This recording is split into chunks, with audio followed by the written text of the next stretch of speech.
What is going on, guys? Matt Downs with Daily Grind Fantasy Sports to help give you the edge for this NBA 12-game slate. Cannot wait to break it down. If you guys want to be entered into our $25 giveaway that we do every single Friday, please like, subscribe, and comment your overall favorite play for this NBA 12-game slate. If you guys are brand new to this channel, we provide both free and paid content for all daily fantasy sports across all sports. If you could please show your support by hitting that subscribe button, notification bell, and of course smashing that like button for all of our future NBA content. If you would like to know more about becoming a better DFS player and taking down that big GPP, head over to www.patreon.com/DGFantasy for more information. On Patreon, we give advanced cheat sheets for all DFS sports on DraftKings. These cheat sheets include updated projections, ownership, and our overall favorite plays from slate to slate. We take it a step further by teaching you how to play fantasy sports like a shark, by showing you where the best leverage spots are to put you in the best spots to take down tourneys. Also included is our private Discord chat where you get to talk over the slate with everyone, including our coaches, to help build your lineups. Now let's go ahead and dive right into this NBA massive 12-game slate. But first, let's go over some Patreon success. More importantly, we had some good Patreon success last night in League of Legends. League of Legends is always killing, always finding the leverage spots. And it looks like the chalk hit because of that. Contest selection played a key role in this person's success, turned $12 into $70, and therefore did not do well in GPPs because he was playing the leverage correctly, something we always teach on Patreon. Switching over to some more NBA success, we had a close takedown, $5 into 100, almost got first place of the 94 people, $5 into $90, and then cashed in some double ups here. We also had some more success close to some other GBP takedowns, and then another success story here and a GBP close to a takedown. All right, let's switch over to this massive slate, guys. This is going to be a headache. I will just forewarn you guys now. This is one of those slates where you just got to wait throughout the day based on the injury news, what could happen. We'll update in the pin post below if the injury news does impact the slate, which it very well should.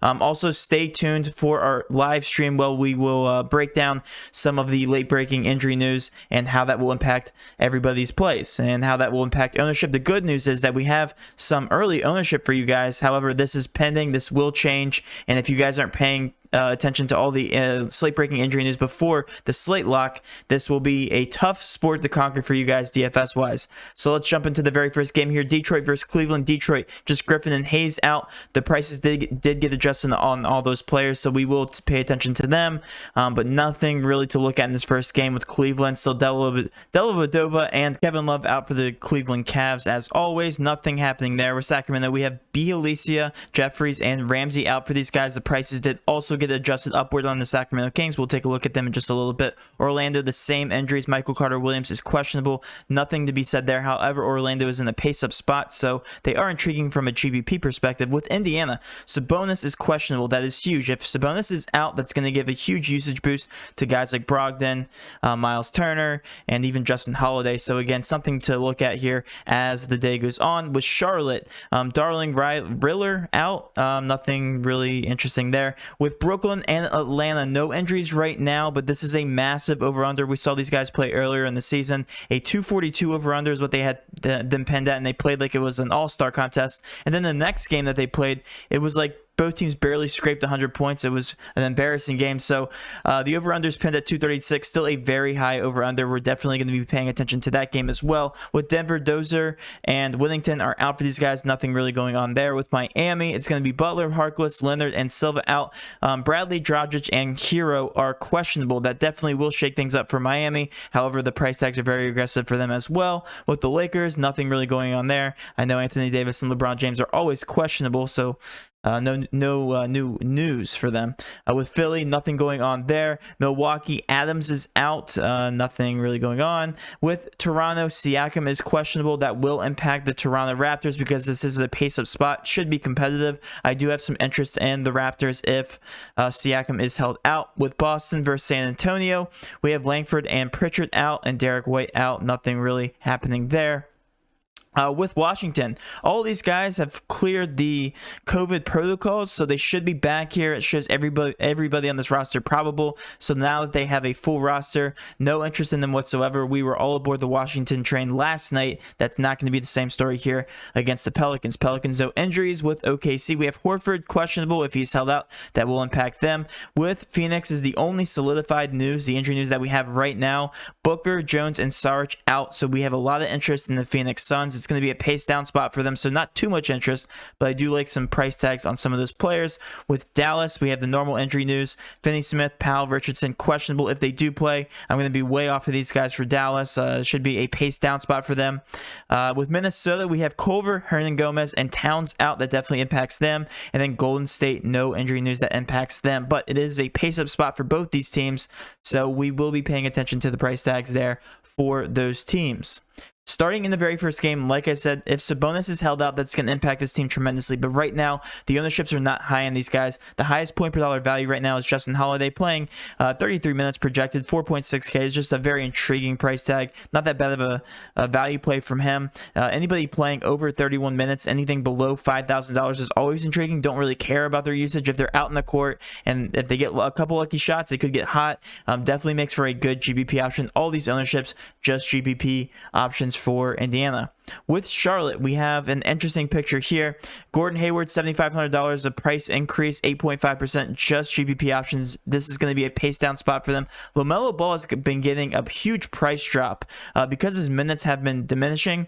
Don't know what the deal is there. There's been some concerns with him, and I guess his father calling out the Hornets. This was due to happen at some point, but he's been playing less minutes ever since that's happened. Don't know what's going on inside the locker room, but 6.2 is very intriguing for him if you want to take a stab at him for GPPs. Point per dollar value wise, Big Mac is 4.3K, playing 36 minutes. Definitely like him for a GPP option, but nobody else really interests me. Again, this is a pace down spot for the Charlotte Hornets. With Detroit, nothing going on as well here. Ownership wise, Mason Plumlee does stick out. 27 minutes, 5.1K. Did get a price drop last game, 5.6 point per dollar value. If you do like him for GPPs, I can't get behind that. Jeremy Grant's been playing phenomenal this entire season. 8.1K, 7.3% ownership. Do like him for a GPP play.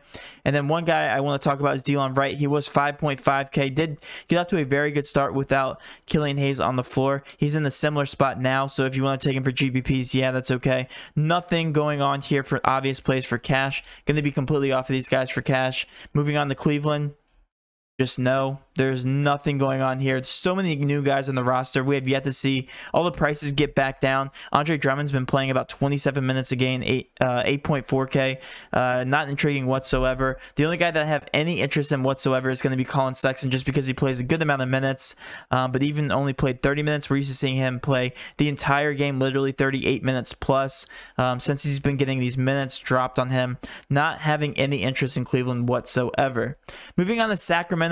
Like I said, Ramsey, Bjelica, and Jeffries are out for these guys, so it does paint a better picture for me. Rashawn Holmes should get a bump in minutes. He's projected at 35 right now. And also Hassan Whiteside, if he does play, should get a bump in minutes. And same thing with Bagley. So these guys have a good bullish minute production here, 5.7K. I can get behind Bagley. I do think he's cash viable. That's a very good price tag and a softer matchup for them. Bagley 15.5%, so he's teetering on that line of whether he's going to be GBP or cash viable. A 5.3 point per dollar value, so I can get behind him for cash as a last piece. Not that obvious of a play, but you know, could make for a great night, especially given his 27 minutes, or 29 minutes rather. He usually plays about 25 to 27 minutes on any given basis, and as you can see, he's been getting an uptick in minutes, especially without Bjelica. So I think he provides a decent amount of upside here for the Kings. Switching over to Orlando, you can say pretty much the same exact thing. Orlando's in a very good pace-up spot. This is going to benefit guys like Vucevic at 13%. I think he's definitely GBP viable. 9.2K is a very high price tag for him. 5.2 point per dollar value. He's been on a bit of a rough stretch, so I do think he can pick it up in this game, and I like him for GPPs. Same thing with Aaron Gordon, but other than that, no real interest in any one of these guards. I think Vucevic and Gordon benefit the most since they have a high usage. You can can also throw Evan Fournier in the mix just because of his volume shooting. But other than that, no real interest here from Orlando. They're going to be in the pace-up spot. But talking about pace-up spots, the Brooklyn Nets very much have a lot of good pieces here. It's a matter of selecting the right guys because Kyrie Irving, Kevin Durant, and James Harden are all superstars. We all know that. But since we've seen them step onto the floor, Kyrie Irving has actually had the highest usage. He's also the lowest price, therefore making him the highest owned guy here from these three guys. 9.6% owned, and I was actually surprised to see the ownership. When you're talking about the highest over-under, I think he's in a very obvious spot. I think you're going to see his ownership go up a little bit even more. I also think Kevin Durant's very, very good, but James Harden's the one guy I probably wouldn't take at this point until we see usage go up for him, shot selection go up. We know him to be a very good volume shooter when he was in Houston, but not so much here on the Brooklyn Nets. I'm definitely preferring guys like Kyrie Irving and Kevin Durant. Kevin Durant has a very good fantasy point per minute, the best of the three, but Kyrie Irving has the highest usage. James Harden has definitely taken a backseat on this team. And these ownerships point to them being good GPP plays and the highest over-under. I'm definitely bullish on Kyrie Irving and Kevin Durant, not so much on James Harden. But all three of them make for good GPP plays. We've yet to see James Harden get a good amount of shots up when he's playing with these guys, but this could be the game where he does so. Joe Harris makes for a good GPP play. Same thing with Jeff Green. $4,800 projected in 29 minutes. I do like those guys as well as last pieces. Switching over to the Atlanta Hawks, Trae Young was a bit of a letdown last night. We expected him to go nuclear against the Clippers, just with it being so competitive. He did hit value, 9.2K. It seems like he's finally starting to get into a rhythm, putting up very consistent numbers. Clint Capella, 9.1K, also not that bad of an option. But all these guys' ownership are so low. I love them for GPPs. Don't like them for cash. There's not anybody who sticks out that's really obvious. There's been aggressive price increases on these guys with all the injuries on this team, therefore keeping their ownership low. So I definitely prefer them for GPPs, not so much for cash. Switching over to the Denver Nuggets, not too much going on here, but Jokic's price tag did stick out to me very much. 10.5 is probably the lowest that we've seen him in a long time. Not 11.9% ownership. I do like him against Miami. I know it's going to be a pace down spot, but this Miami team is not the same without Jimmy Butler in terms of pace. We definitely expect it to be a higher pace game than we're used to. Switching over to Miami, I do like Adebayo, $8,600 as a GPP play only, being the only guy that really gets a usage boost from all these guys being out. However, Dragic, Hero, and Bradley are all questionable. If they are held out, we're going to have to revisit this team. All the price tags are just very, very expensive as of right now. Switching over to the Lakers, nope, nothing going on here. $9,000 price tag on Anthony Davis historically is just incredible. I do like him for GPP. Going against Philly, definitely has a very competitive matchup versus Joel Embiid if he does play, which he should. So I do like that $9,000 price tag. Probably one of my favorite GPP options in terms of a price tag. Passes the eye test, 6.3%, but everybody else just no. There's way too many minutes to go around all these guys. A very large rotation from all these guys, not very thin whatsoever. It's going to be Anthony Davis and LeBron. They're going to be the only guys I'm interested in, and specifically with Anthony Davis. Switching over to Philly, nope, just again, no injury news really impacting these guys. Seth Curry, I believe, is probable right now with his ankle. If he is held out, that does give me some interest here in somebody like Shake Milton to get a minute increase, and same thing with Maxey, but again, questionable.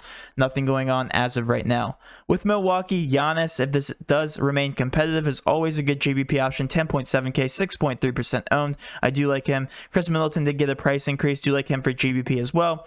But Brook Lopez at 5.3K is actually showing the best point per dollar value on this sheet. So I do like him at the center position going against Toronto, especially if Siakam does sit. 5.3K is definitely just a very cheap price tag for anybody on the Milwaukee team, at least for the starters. So I do like all these guys for GPP options, but wouldn't touch them for cash games.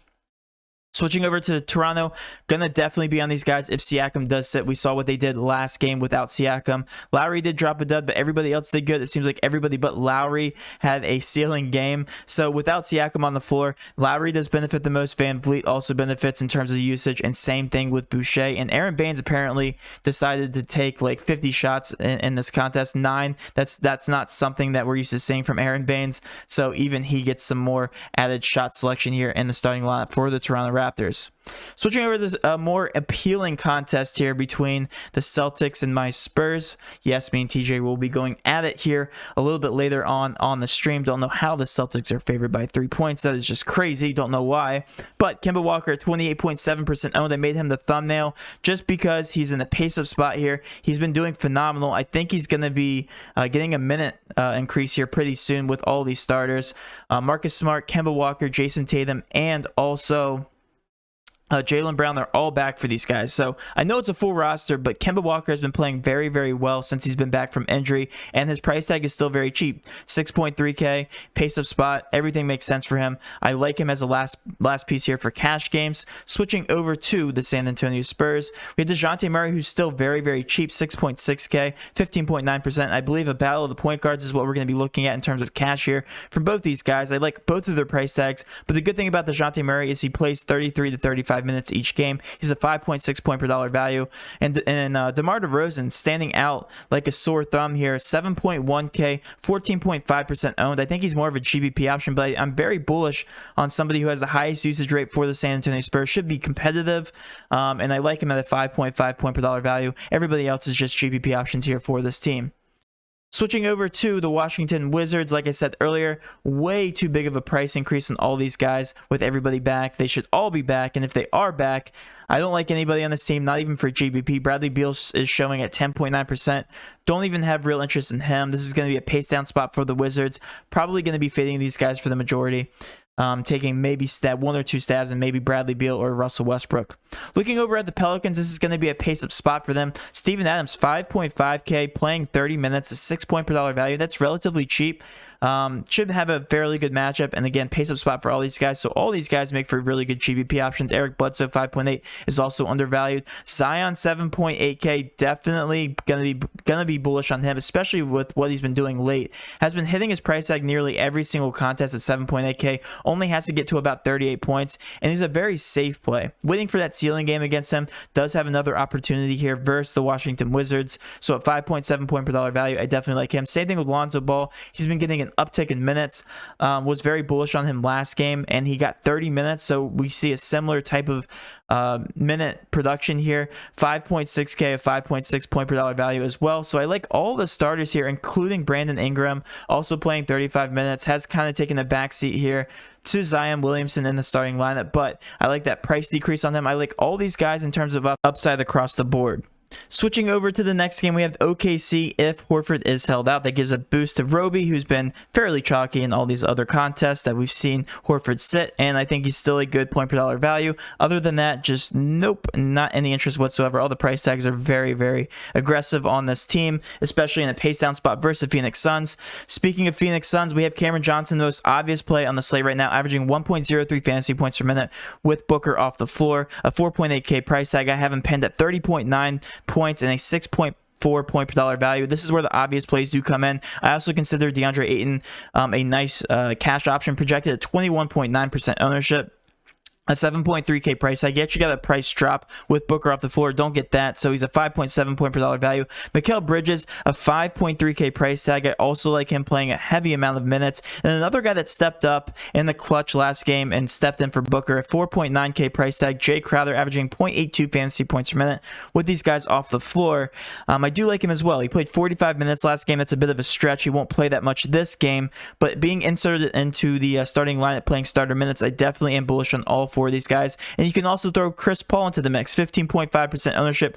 Definitely more of a GPP option, specifically in this contest against OKC, because it's a pace down spot. But I do like all these guys as cash fillers. Again, all of these teams will change in terms of ownership closer we get to the lock, because 12 games, guys, there's going to be a couple injuries. It's just bound to happen.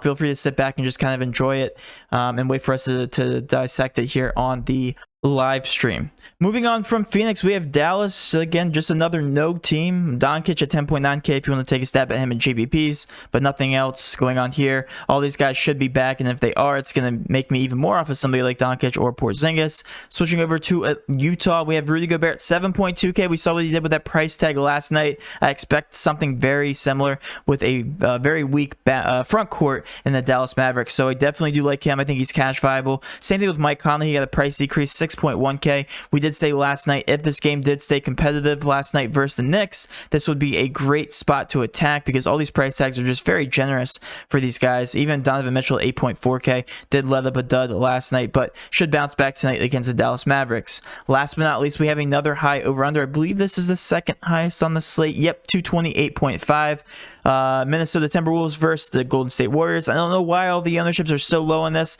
D'Angelo Russell is questionable if he is held out. I'm going to be a lot more on these guys. If he does play, I'm probably just going to be on D'Angelo Russell because 8.3K definitely does have a high potential ceiling here, and especially in a revenge narrative versus the Golden State Warriors.